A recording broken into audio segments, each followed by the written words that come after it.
Hello friends, welcome back. I'm Beth, here to help you fulfill your potential in meditation. As most of you know, I don't have just one method that I teach to everybody, like one size fits all. Instead, I much prefer to teach people one-on-one. And the reason is that you're all different.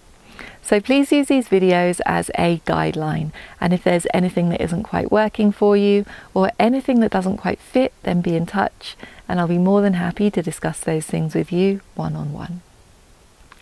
Today's video is about overcoming mana in our Vipassana practice. Now, mana is usually translated as our pride or conceit. And usually what we notice as our Vipassana practice deepens is that some kinds of defilements are especially sticky, they're especially persistent.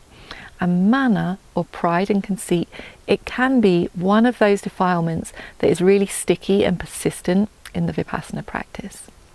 Now, mana is the mental factor which identifies with something, so it takes something to be me or mine, and then it compares it. The word mana in Pali literally means to measure, so we're taking something as self and then we're measuring it up against other things. The Buddha said that there are three kinds of mana. The first is superiority mana, I'm better. The second is inferiority mana, I'm not as good as. And then the third is equality mana, we're just the same. All three of those are types of mana. Now, in our Vipassana practice, this could manifest in lots of different ways. For example, we could think, I'm such a great meditator, I'm so wise. Or we could think, I'm a hopeless meditator, there's no way I'll ever attain Nibbana.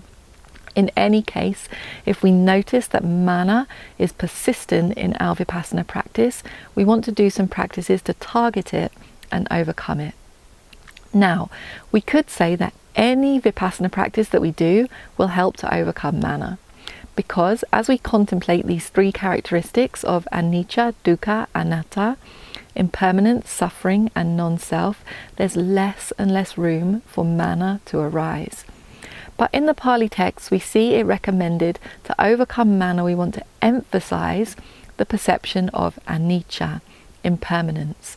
And the reason is that when our perception of anicca is very, very strong, nothing lasts for long enough for us to hold on to it and measure it against something else.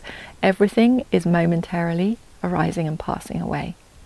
Now, there are some methods which we can use which very, very powerfully develop that quality of anicca.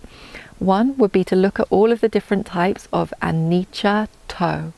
Another one would be to practice the Adana Nikepa method, where we chop up time into increasingly small periods.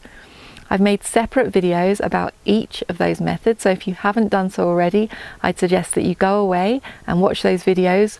Also do the practice if you can. Those can be really, really powerful methods to make our perception of anicca, impermanence, really strong so that we can overcome this mana. The other thing that we can do is practice Vipassana on the mental process that holds that mana. So mana, pride, arises as a mental process. If we find that mental process and then we break it down into individual mind moments, there's no space for our mana to persist. We can also look at what it is that we're holding to be me or mine, what it is that we are taking to be superior or inferior or the same, and we can practice Vipassana on that. Lastly, if we're holding a lot of mana around our own Vipassana jnana, so I'm so clever or I'm not wise enough, then we can practice Vipassana on our own Vipassana jnana. Now, I've made a separate video also about practicing Vipassana on our Vipassana jnana, so you can also watch that video if you want. I will link it below. So that's what I have to say today about overcoming mana in our Vipassana practice. It's an essential part of our Vipassana practice to overcome this defilement. So if you notice that it's sticky for you, then find some practices so that we can target it well, emphasizing the perception of impermanence, anicca. If there's anything that's unclear to you or anything you're unsure about, then be in touch. I'll be more than happy to discuss the details with you one-on-one.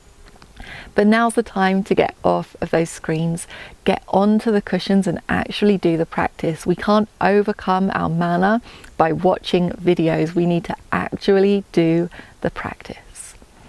As most of you know, I do all of my work on a donation basis, so I encourage you to support me either through Patreon or through my website so that I can continue to make these videos. Thank you so much for your support. Wishing you the best with your meditation.